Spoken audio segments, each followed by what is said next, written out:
Well, cops like me because they can talk to me more than they can talk to their own wives, some of them. Really? What do you talk about? You know, books, movies. I watch all the cop shows on TV. Do you know, Joseph Wambaugh?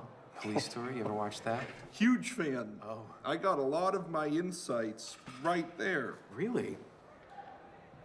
What kind of insights? Well, so for example, with cops, I would not allow myself to walk into a trap because I knew exactly how their minds work from watching Wambaugh. What kind of trap are you talking about? The classic is talking too much about the crimes, over interest. Did the cops like you? Like I said, a friendly nuisance. I got in the way, and it was deliberate. Again, friendly nuisances are dismissed. How did you get the knowledge to outsmart the police? Watching television, believe it or not.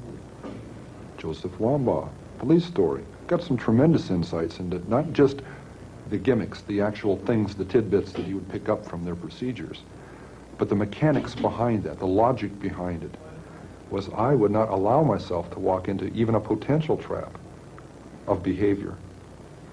And one of those was talking about those crimes too much. How many would you say? Well, it would be a guess, but I'd say right now, North America, more than 35. 35? But you're never gonna find them if they don't want you to, not even close. That can't be right. Well, Holden, I'm not an expert, I'm not an authority. I'm just an extremely accomplished murderer who spent my adult life successfully evading capture. Well, I'm not an expert. I'm not an authority. I'm someone who has been a murderer for almost 20 years. Can you say how many people might be doing crimes like you were doing? It would be a guess, but it's not. It's far more than 35.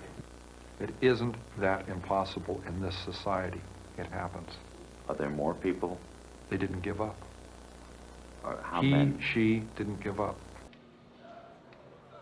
I was a regular guy most of my life with a nice home, nice suburb.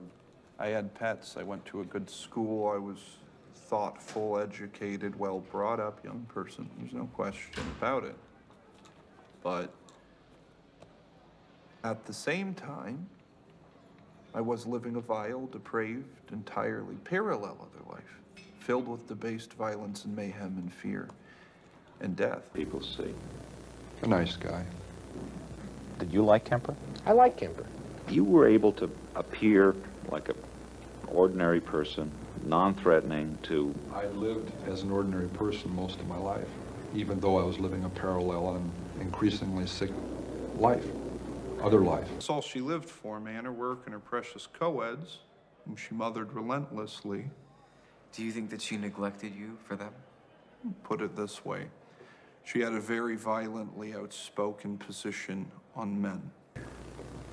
I was also involved in killing co-eds because my mother was associated with college work, college co-eds, women, and had had a very strong and violently outspoken position on men for much of my upbringing. My mother was a sick, angry, hungry, and very sad woman. I hated her. I knew a week before she died I was gonna kill her. She went out to a party, she got soused. She came home alone. I asked her how her evening went. She just looked at me. She said for 7 years, she said, I haven't had sex with a man because of you, my murderous son.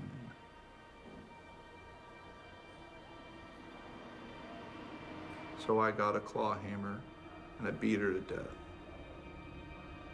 Then I cut her head off.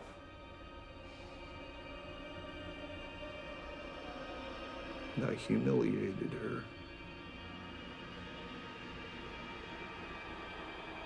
I said, there, now you've had sex. I knew a week before she died I was going to kill her.